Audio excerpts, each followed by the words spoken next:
Horizon hobby now.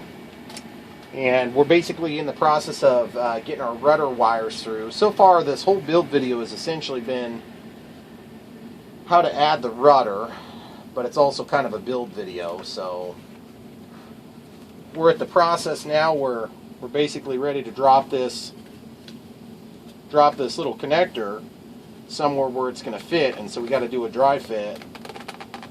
And you can see that's not going to drop down now because we've got this connector that's in this channel here. So we have to cut a notch out to make room for this little connector.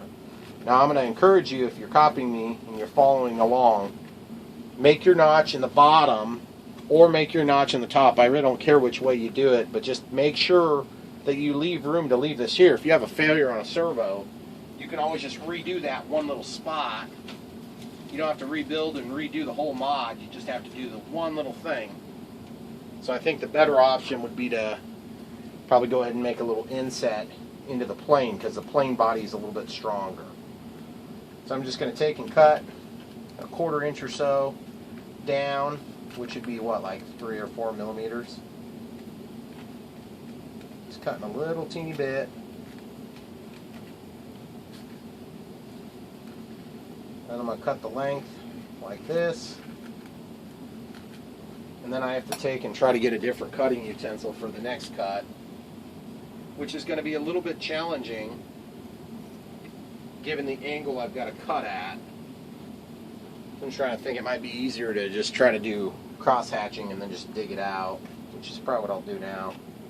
Yeah, it'll be easier to do it this way. And you know what I'm noticing, guys? I'm running into a little something, and I just realized what it is. See that there? I don't know if you can make that out, but that's where a wire used to go through to control the elevator. They must have changed the design, or they maybe had telebonds on this at one point.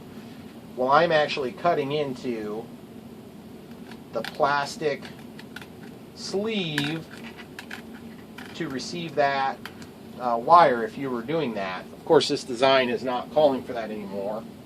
I think back in the day, Great Plains used to distribute this plane. And when I say back in the day, I mean it's not been all that terribly long since Great Plains had the rights to this plane. And it was blue and brown camo, if I recall. I forget which country uses that color scheme, but I know it's not the United States. It's like Belgium, maybe. Okay, so we got that little pocket there now. So hypothetically, this thing can sit down in there. I don't know if I got it long enough yet. It's close. It's real close, actually. So you don't want these wires to cause any friction and reluctance of airflow there. So we'll actually probably go ahead and glue this down there with CA, knowing that this is a semi-permanent insulation. And then we want to give that just a little bit more room to come out of there in a more relaxed fashion out of this extension cord here. We have plenty of cable left.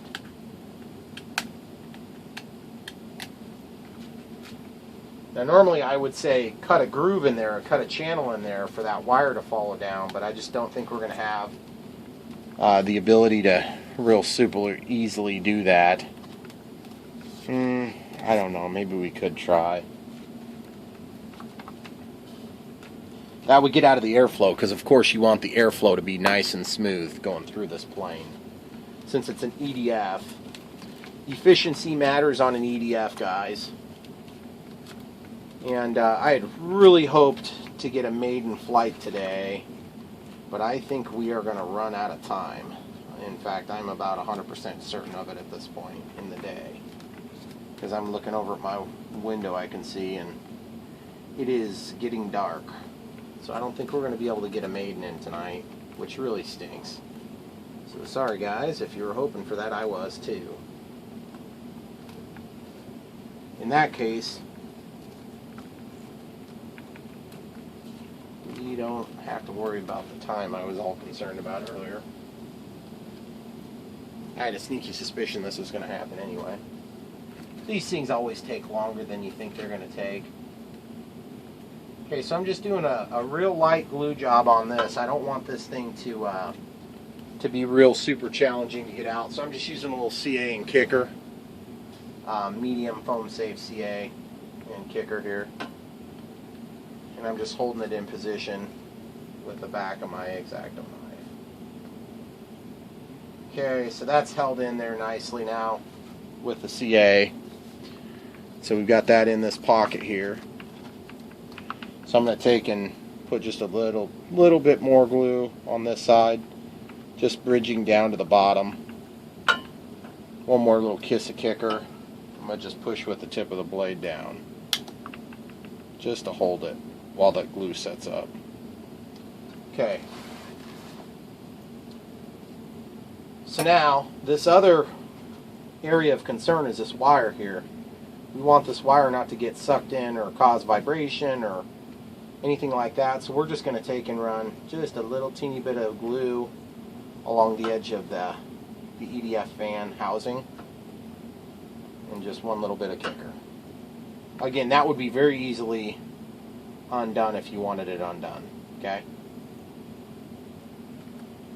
Simple as that. Now, let's see if we got enough out of there, and if we don't, then we'll have to ream out a little bit of this as well.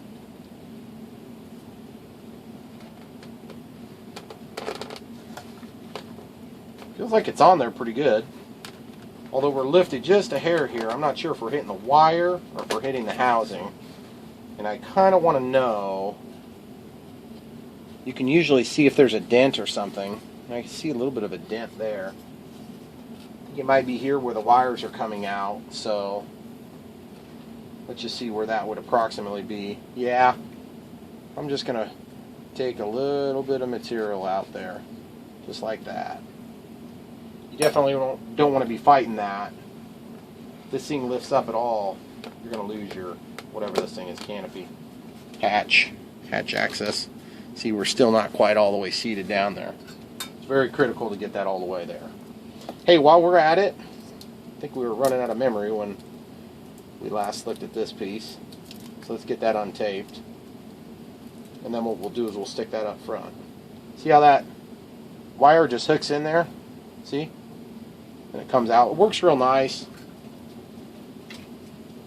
Sometimes it's easier to get those wires in and out, but in this case that was kind of a bear.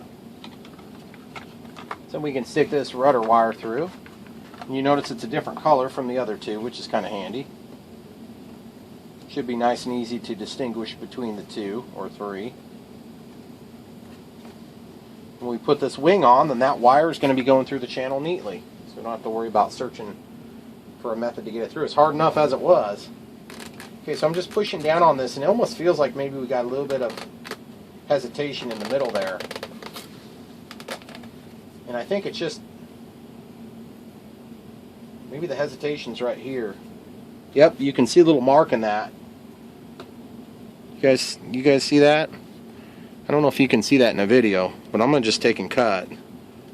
Just enough so that that wire is not going to come into contact with the top of this housing. Because like I said, the last thing you need is just a little bit of up pressure on this.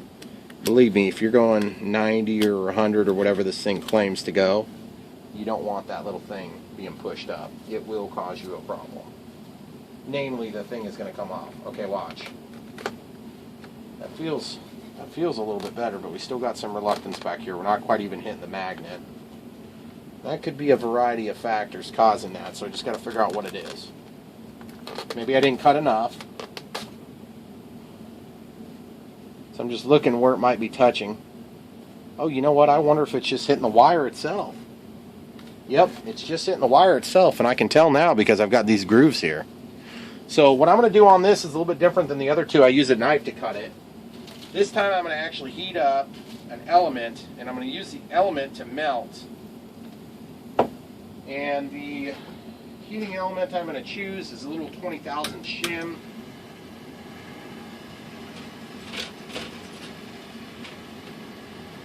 Just getting it nice and hot.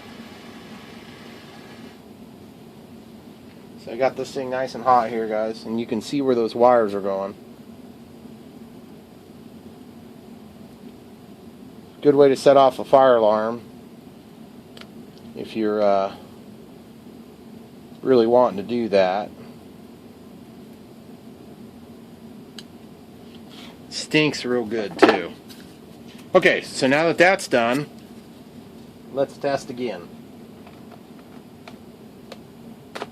Oh yeah, it feels better, but it's still got a little bit of a bump here. Now I'm not sure if that was there before and I just didn't notice it before, but there's a magnet here and this side sits all the way down, so let's figure out why that's doing that still, because that's not going to be an acceptable thing.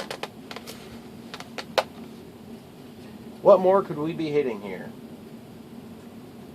Could be hitting there, I wonder. Maybe I just need to take a little bit more off of this.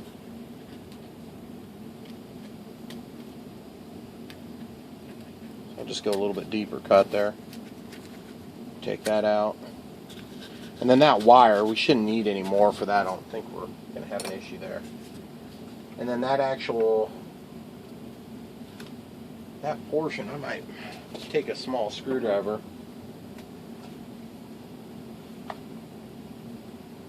I kind of wish it was just a hair longer on that cable. The one that actually goes to the servo, not the extension cord's fine. It's hard to believe that I've got any more needed there.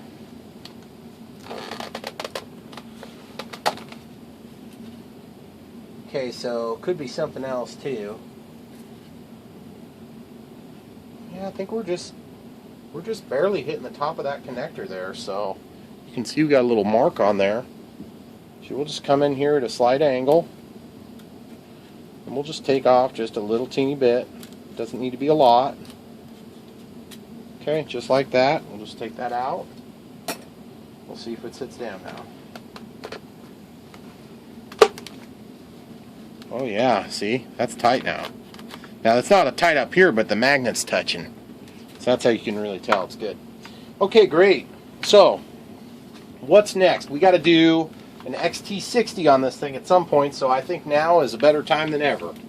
So let's go ahead and do that. Next. And I got to reposition the camera here real quick, so we'll pause it.